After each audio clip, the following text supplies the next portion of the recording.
Hey, what's up, everybody? I'm Troy McClure. No, I'm not. I'm Dominic D'Angelo of AdFreeShows.com, SEScoops.com, and BrassRingMedia.com. Check it out. But I'm here today with Mr. Robert Karpelis, WE Creative_. Robert, how are you, man? Oh, it's an audio podcast as well. I was giving a thumbs up there. I'm doing fantastic. What a Thursday! Apologies that I was unable to be here yesterday for Dom. Apparently, is back on the gas. Oh, yes. Seems to have been the headline that I got from that. But no, unfortunately, I got pulled into a very long contract negotiation, and at no point during that contract negotiation did any of them ask me about Seth Rollins. So I'm a little disappointed. Oh, man. Well, the funny thing is, too, the other day when I did the show by myself, Robert was in the chat. And then afterwards, I saw that he was like, send me a link. And I missed it. Yeah, I was supposed to have this is the real breaking news here. I was supposed to have a meeting on Tuesday. Wasn't going to be able to join the show. 10 minutes into the meeting on Tuesday, someone was like, hey, something just came up. We need to reschedule. Let's move it to Wednesday. I said, perfect. Let me try to get in on the show. I don't have the link to click into here on the StreamYard deal. And I'm texting Dom, let me in. And then when I saw that, I'm like, oh, I can just message it in the chat. And then Dom's brain would eventually be like, oh, I guess he's watching. Let me take a look. And then no. I thought you were just preoccupied. You weren't able to actually join the show, but you were just chiming in. No. I was like, hey, let's get in. But instead you were talking about people eating ice cream and LA Night. And I was just like, this will not stand. But what will stand is our folks in the chat. Yes. Say hi to some of the fine men and women all over the world joining us here. I'll let you click. All right. Triple E says, what's up? Y'all check out that amazing Enzo Amore interview. Yeah, yes, I did interview Enzo. Check it out. Okay. Mm-hmm. Here's a fun thing for y'all, kids, friends, whatever. There's a gentleman in the box next to me. Yes. Who was like, hey, I'm interviewing Enzo Amore. I give him a question. He goes, Enzo gave a great answer. I said, great. Where can I see the interview? Did you ask me that? Still no answer. No idea where this interview exists. I'll show it. I'll share it with you. In the mind. I had no idea you texted me. Where can I see the interview? I got a thumbs up from you. I saw that. But that was it. Dom, where was the interview posted? It's at BrassRingMedia.com. Check it out. BrassRing Media, one of the many outlets that Dominic D'Angelo contributes to. Yes. One of the many fine institutions, and Brass Ring, solid. Formerly One True Sport. Right. We'll be I'll be on the conference call with Tony Khan today. For WrestleDream. So really, can you ask him how? Just say, hey, I had a crazy WrestleDream that NXT has beaten you guys 40 of the last 52 weeks. Is that true? Ooh, that would be a good question, right? That would be a lovely question to ask. Yeah. Hey, I'm sure that I can phrase it in the right manner to hopefully elicit. Do you have a question teed up for Mr. Tony Khan? Yeah, well, one of them I was going to ask was, how do you go about jobbing out some of your wrestlers on your shows? Because he does it a lot with Don Callis' family, and he does it a lot with some other talents, and I think it's a concerning problem. That was one of the ones I was kind of thinking of. You want me to phrase? Want me to give that answer? Yes. There's a dude that used to host a podcast with you. I believe his name was Road Dogg. Correct. Yes. And Road Dogg said, wins and losses don't matter. It's about telling stories. And you don't even notice the wins and losses in AEW because they tell such compelling, thought out, long-term stories that you just sit back like the Martin Scorsese thing. You're just like, cinema. That's right. Well, yeah, I'm sure that's what he'll say if I ask him that. So. Let's say hi to some other folks here. Johnny Disco did pop in, say hi earlier. He'll catch the show later. So thank you, Johnny. And then we also have Jeff Henninger. He says, hello, R&I. Glad Dom's apartment didn't blow up after the gas man visited. Yeah, thankfully, I got a new meter, so I'm good to go. So, we're still saying, it's all right. Just see whatever you want to have. Oh, okay. Dre Owen says, hello, R&I. Did anyone else read AEW is going to have a developmental facility in North Carolina, but didn't go through with it due to cost? What? Did not. Here's the thing I don't understand, and I'm going to try very hard not to get too inside baseball. Ooh, okay. There is a talent within All Elite Wrestling who is obviously our one true Lord and Savior, QT Marshall. Ooh, nice. Q Marshall has a beautiful facility in Atlanta, Georgia. Used to be the Nightmare Factory. We used to be with Correct. Cody. Is now Cody, obviously off doing WWE thing. QT has proven he can train talent. He can develop talent. They have a beautiful facility there. They now do television there. They have weekly TV there. They utilize AEW talent on that, including the one in a billion Satnam Singh, as well as Jay Lethal and Billy Gunn. Wow, really? Why on QT Marshall's Green Earth are they not just saying, let's use that as the developmental facility? You might have just gave me another question for Tony Khan. Oh God, no! Don't. This is on me. Tony, how would you feel about Boca Raton Championship Wrestling being your developmental facility? Why would you do that to me? Do you know the kind of high quality work I'm doing here at BRCW? Genuinely, our show on November 2nd is going to be insane. These people have made a terrible decision in letting me help lay these shows out. And because of it, I now force them to make complete sense from beginning to end. And I was talking to a talent, and one of the talent was like, all he knew was what was on the card for him. And he's like, why? And this is a gentleman who came through the NXT developmental system. He's been on WWE programming. He has worked with former colleagues of mine like the American Dream, Dusty Rhodes, and Paul Triple H Levesque. And after talking it out and laying it out to him, he just went like the quote that I will not Marcus it, but it was, "Dude, you're effing brilliant." Made me very happy. So it's nice to know I can shake off the shackles a little bit and do some of those creatives. And even when I don't get to do it very often, it slips on, and it is the perfect fit. And speaking of perfect fit, I feel like Conrad. No wonder Conrad gets so out of breath when he's trying to get to one of those times. That's the only reason why Conrad. He's built like an Adonis, which I believe is some sort of pachyderm creature. I love Connie. I got Connie so bad during the Crown Jewel show. Did you? What'd you do? It was something about it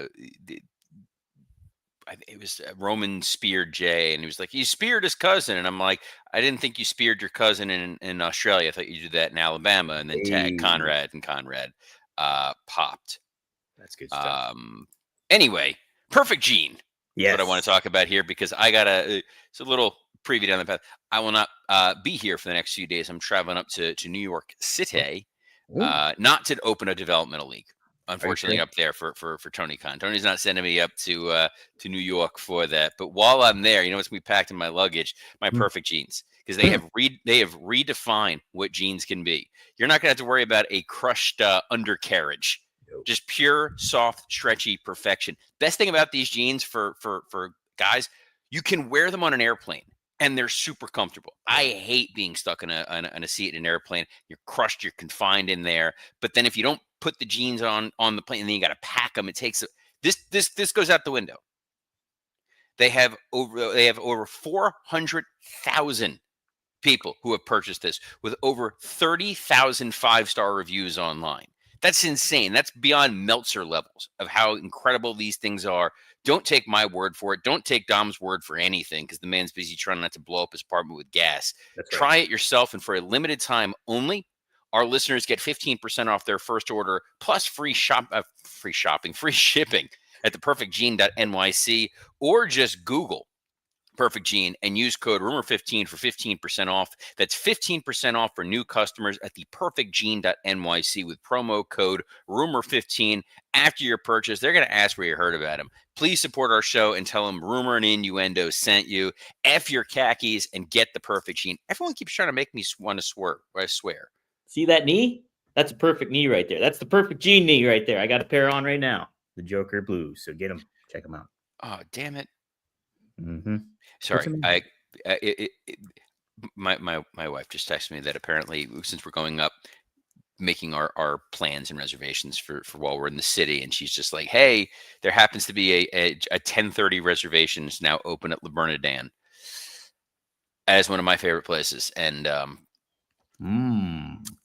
Steve Chambers asks, just wondering what's going on with Andrade. Hasn't been on TV since he attacked Kenny Omega. From what I understand, Yeah, Robert. Andrade popped up and said he didn't have a non-compete. He was ready to go. And WWE supposedly stepped in and was like, like Lee Corso, not so fast.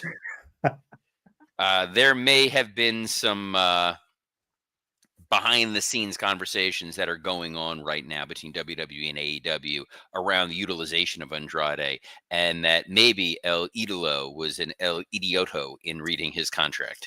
Oh boy. So little could be potential controversy there going on. For sure, already controversy. Did AEW stir up some controversy with their go home shows? No. Oh, sorry. 3 hours of quality programming last night from our friends at All Elite Wrestling. Dynamite into Collision. Mm-hmm. It was certainly a 3-hour show, Dom. It certainly was, Robert. Certainly was. What was your biggest takeaway from the thing? What was the most compelling aspect of the show for you, if there was? Just how cold the Hangman Samoa Joe stuff felt after the promo they delivered last week. This was an odd sort of 3-hour show. This was a hard. You got to make it a hard sell for WrestleDream. I didn't think it was a hard sell for WrestleDream. I didn't come away from it with a truly definitive, like, I know every single match on here and why they matter. I think the best build that they did was honestly the opening with Tony Storm and Chris Statlander. I was pleasantly surprised by that because I was just kind of like, oh, it feels like a whatever match. And, but how they handled it starting off backstage and then brawling out into the ring, I thought was effective. So, I think, I don't know how you felt about this, but I thought the most compelling, albeit long, was the Darby Allin John Moxley exchange. I will say I enjoyed the fact that they stepped out of their immediate comfort zone and they decided to shoot it. It almost felt like, maybe because it was on TV this past weekend, but that Dark Knight scene with the Joker and Batman when they're in the interrogation room. Yes, it did. And what I really like about it was because they were forced into that setting, into that prison setting, and with the partition and the glass, they had to listen to one another. They had to talk. It wasn't live in the ring. It wasn't being distracted by the crowd. And they were trying to lay a lot of those breadcrumbs, namely that Darby agrees with what the Death Riders are doing, but that it's Moxley who's the problem. Yeah. That's compelling because the underlying message of what the Death Riders were is this was, go back in the Wayback Machine. Obviously, you had the Blackpool Combat Club. They were serving under William Regal. Regal left to go to NXT. They were still calling themselves the Blackpool Combat Club. And like, okay, but the guy who you named it after is on the other show. Then they turn on Bryan, which Darby referenced, which I thought was nice. But their message was, we are going to fix pro wrestling. We want a tougher, a harder, a more hardcore, a more serious pro wrestling presentation than what anybody else is doing. And Darby feels like the kind of guy that would be on board with it.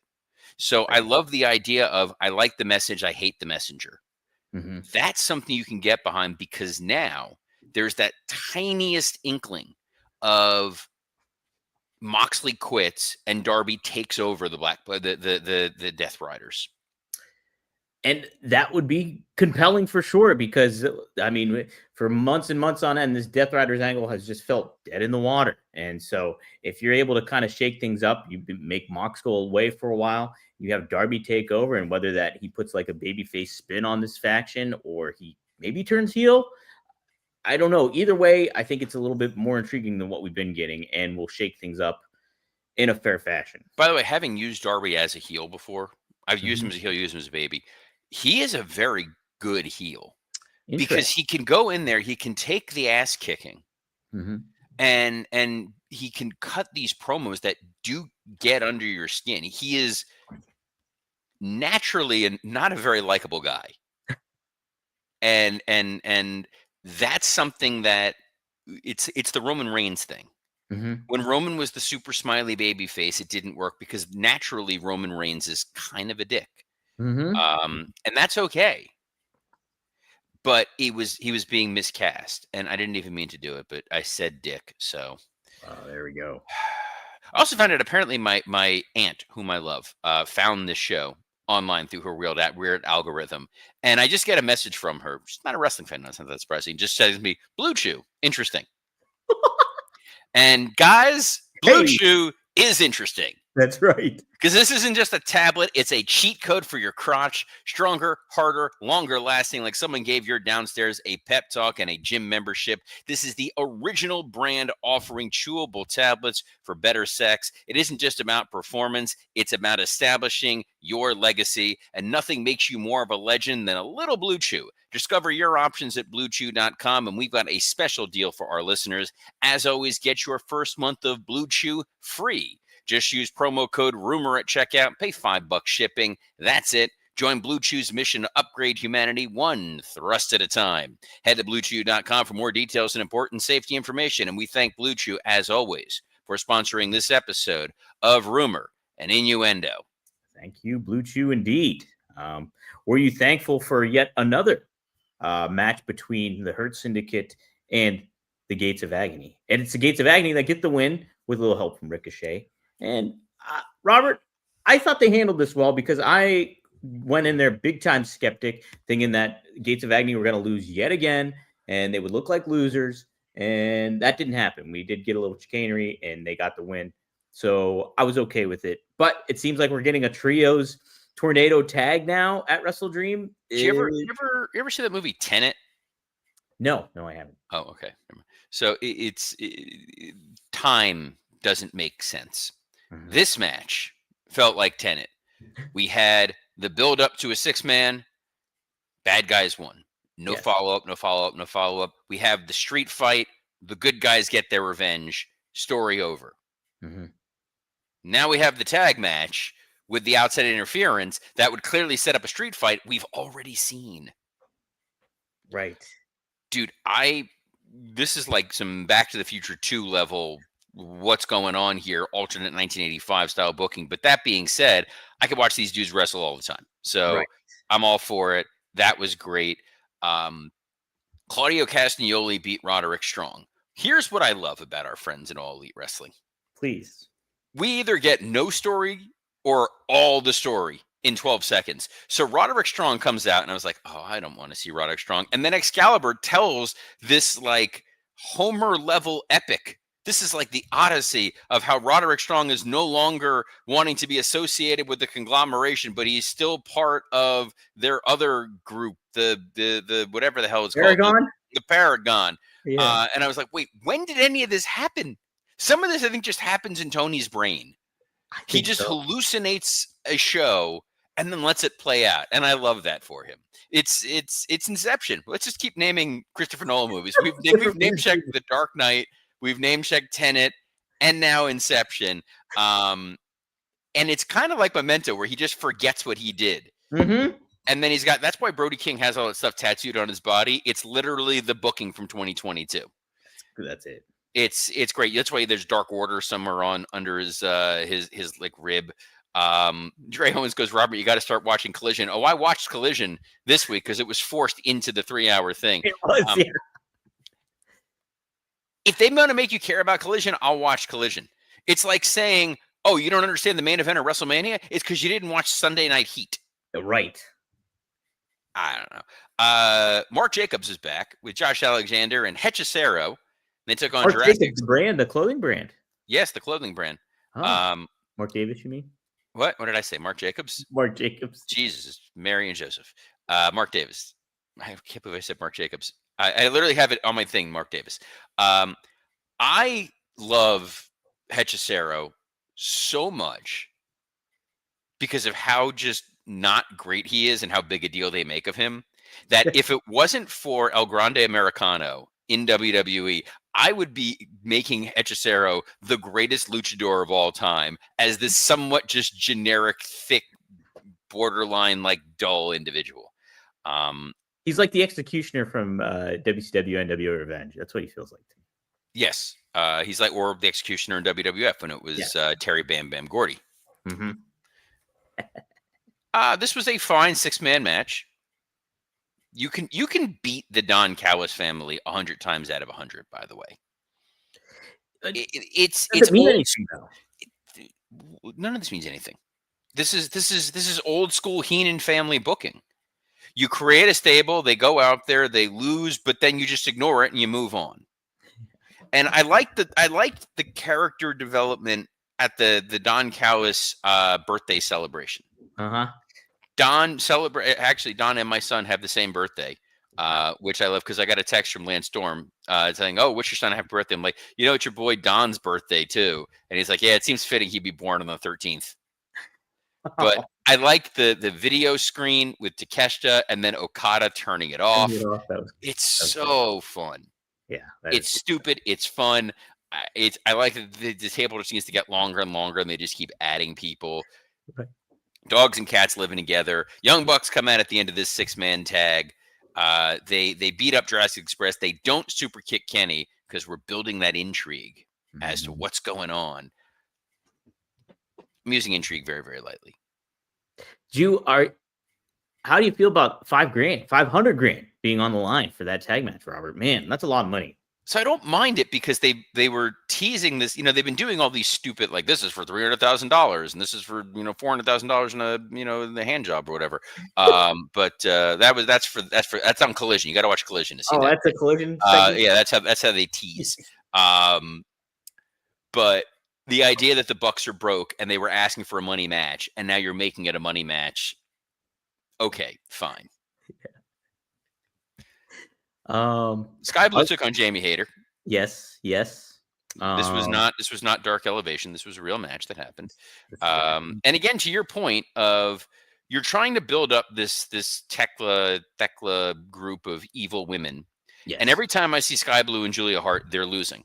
And then Thekla's like cutting this menacing promo of like, it's like hocus pocus. She's running amok.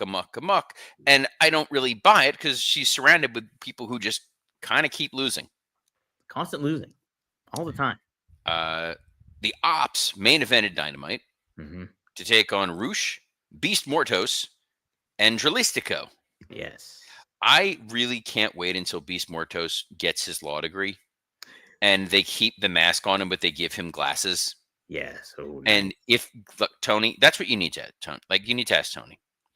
Beast Mortos needs to be a bull who's also a lawyer. A lawyer, yes. Not bull from Night Court, but like a legit, just keep him in the costume. He needs to be Barrister Mortos. Oh, nice. Could you call him Bullworth? Do you like that? The people have the problems, the haves and the have-nots, but the ones that make me listen pay for 30-second spots. That is a quote from the movie Bullworth that I knew off the top of my head. That's impressive. Which is incredibly sad. That is pretty sad. It's a fantastic film, by the way. Have you seen that movie? Never seen it. It's with Warren Beatty. Right? Warren Beatty and Halle Berry. And Oliver Platt from Ready to Rumble. Let's go. The King, man. Yes. I assumed, because they've had these 6-man tag titles frozen in ember, like the mosquito in Jurassic Park, which was not directed by Christopher Nolan. I was not a big Jurassic Park fan. What? Really? Never was never a dinosaur kid. Didn't get the allure of dinosaurs. Saw the movie. Thought the movie was like meh. Felt bad for Newman. What? The books are good. They're very different from the movie. I'm sure they're wonderful. But I just. Uh-oh. Sorry, I got a text message. Unrelated to what was going on here. I went to go look at my notes, and I got a message from someone asking if our local pita place had closed. And I was like, I really hope it didn't close because I love that place. Because now I kind of want shawarma. But we didn't get shawarma. We got the Ops retaining these 6-man tag titles that they don't ever use. Like, let Hobbs run free, guys. Yeah. And yet Hangman on commentary, which didn't really add a whole lot. And then afterwards, Hangman makes the save, and Joe hands him the belt. Yeah, it's not the way to really build some, stakes, I think, to this match But a like little bit. last week was pretty inflammatory. Like last Yeah. week, you went full heel Joe, and Joe now saying that he's going to be retiring when his contract is up. There's Mhm. your added wrinkle. Yeah. It's Joe going out there and basically just saying, you don't deserve this title. I deserve this title. And the sands in the hourglass are falling. Yes. And I'm not wasting another moment.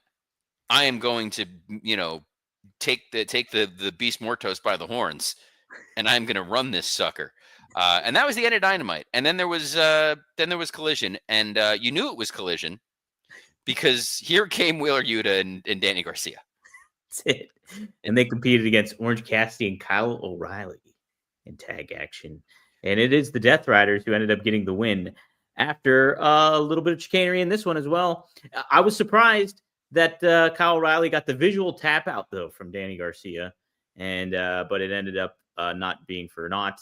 And Kyle O'Reilly got pinned. Well, yeah, Danny Garcia joined the Death Riders, which has meant a whole lot of nothing.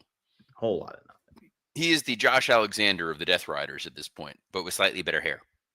Mm-hmm. Yes. But my goodness, Robert, I just okay. This is whatever, So we had this great Darby and Moxley segment on yeah. Dynamite. I'm like, great, that's your go home. We're good. We don't need any more. Mm-hmm. And instead, we got more stuff on Collision. Yeah. Yeah.